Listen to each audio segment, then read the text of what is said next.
What to do if someone forces you to turn on your camera? So, in the 150 million sales system which we have inside of SalesGen, I mentioned that having your camera off it leads to higher and better conversions in sales, in just my experience.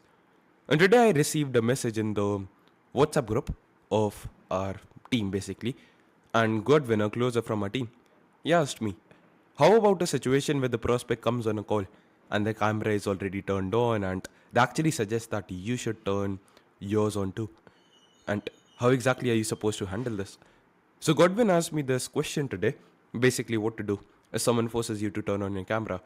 Here are two things, like two approaches I've taken to solve this issue once and for all.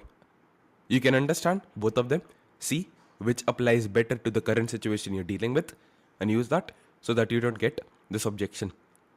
The first thing which you can do is you can just simply tell them you're not on your laptop right now and your PC does not have a webcam. And even if you have a webcam, you can just say it, not the end of the world. But if you just say this directly, now you're telling the person, I'm not a good person, like I'm not on par with you, I don't even have like a fucking webcam. You're not saying it obviously, but on a subconscious level, that is what it's communicating. And there are certain behavior in sale in life which are known as DHV, demonstration of higher value. Basically, some things if you do, it demonstrates your value is higher. For example, like let's say you go into a restaurant and you confidently shake the hands of the manager and everything. Your value in your social group it actually goes up. But at the same time, like let's say you're on a sales call and you're sitting there with an absolutely terrible posture, you're squished, you're extremely scared, you're nervous, you're anxious, you're just constantly fidgeting with your hair and everything, you're just not confident. That's a demonstration of lower value. And similarly, if you just say this is again a demonstration of lower value. So you actually have to frame it in a way so that it kind of puts you in a position of authority. Instead of you being, oh my god, sir, I don't have webcam, please forgive me. This is how I would frame it if I was in your position. Well, let's say the prospect just said, okay, why don't you have your camera on? Oh, actually, I'm like on my PC right now instead of my laptop. So I don't have a webcam. But if having my camera off, something which is more important than my competency, actually, camera on, it should have been that. I'll just edit it. Camera on. Yeah. Yep, so this is how I would rephrase it. Actually, I'm on my PC right now. I don't have a camera, webcam. But if having my camera on is something that's more important than my competency, then maybe we can reschedule the meeting. What do you say? This works extremely well if you're dealing with people of the opposite sex because they don't want to sound like a creep, basically, by them insisting on you, like you should have your camera on and everything. And it just puts them on a defensive. They're like, bro, I'm actually kind of being stupid. What this is doing is basically it's reframing the entire objection as a whole. An objection, like, once again, not trying to become way too psychological or something, but an objection is just confusion in the mind of the prospect, and it's just them viewing the thing, whatever is in front of them, with a skewed perspective. Basically, the way they're looking at things, it's not correct, it's kind of skewed. And you have to correct their paradigm, the way they see the world, the perspective with which they're watching the thing, like the perspective with which they're dealing with the thing, whatever you're selling or whatever is happening in their lives right now at the moment on the meeting. You just have to phrase it and reframe it so that they see the objective reality of the world. And the reality is that salesmen should be judged on the basis of their competency, on the basis of how good they actually are. How can the product help them or serve them? The person who's on the call they're with, like the prospect, and not on their faces. So when you rephrase it like this, they're like, damn, bro, actually it makes sense. I should be giving more damns about how competent this person is, how they can help me, and not really what they look like.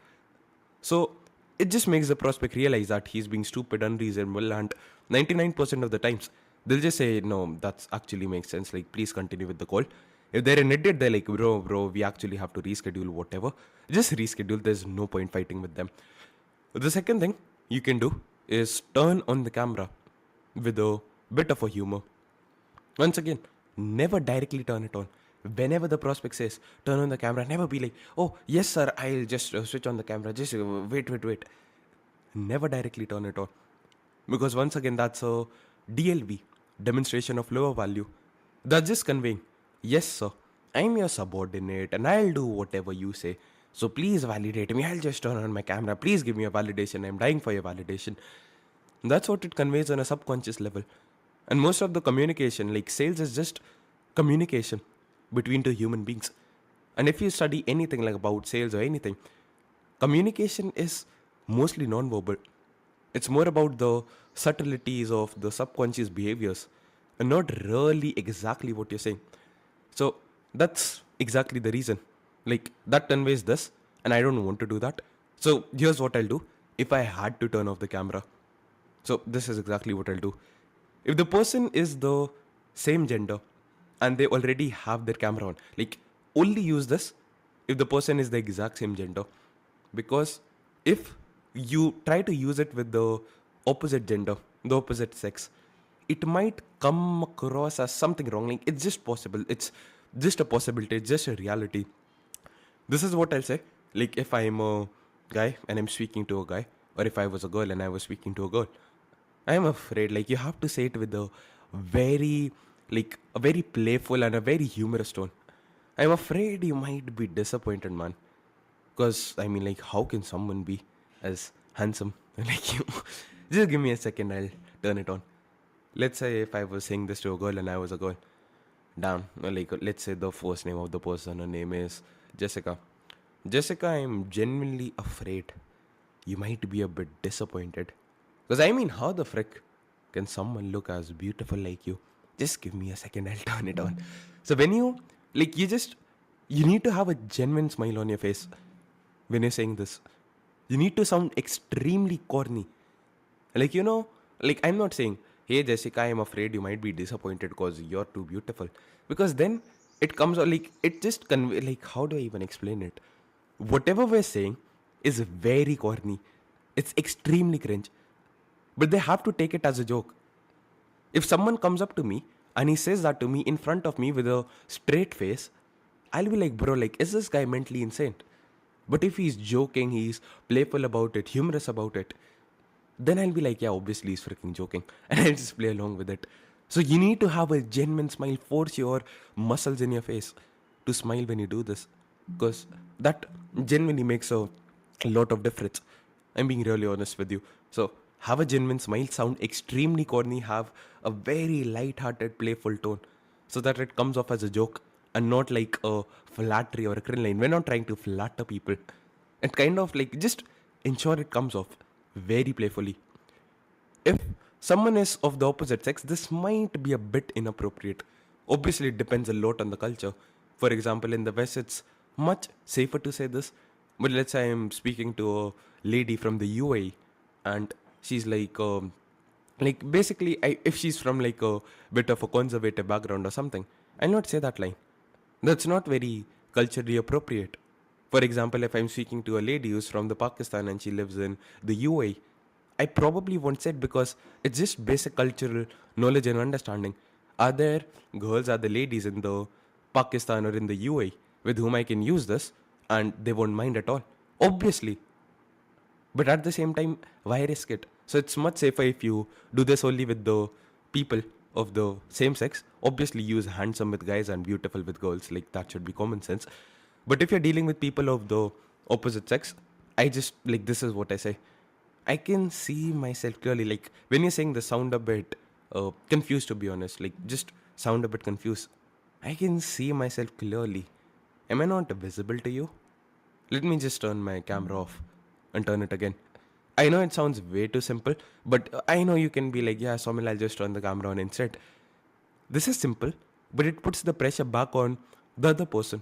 Because now they're thinking, okay, this guy has his camera sorted, he can see it. Maybe there's a problem with me. So this is much better because you don't have to apologize over here. Because when you apologize, you basically admit that, yeah, you're wrong over here. And I don't want to admit I'm wrong just because I don't have my camera on. That's not something to be like shameful or something related to that. Like, why should I be shameful for not having my camera on? So it's simple. I know it's lying, whatever, but it just works better because it just puts the right frame. It's a demonstration of higher value. My setup, my everything is sorted. There might be a problem with you, whatever. Call it gaslighting, that you are Somil, you're just gaslighting the person. I don't really care. When they pay the invoice, I'm pretty sure you won't mind. But it just works. If you got any more questions related to sales or whatever, just drop them in this channel. Like, click on this link, and yeah, this is the channel where you can ask all of your questions related to sales, and I'll be more than happy to help. Yeah, that's it. Have a lovely, beautiful, fantastic day ahead. Take care, people.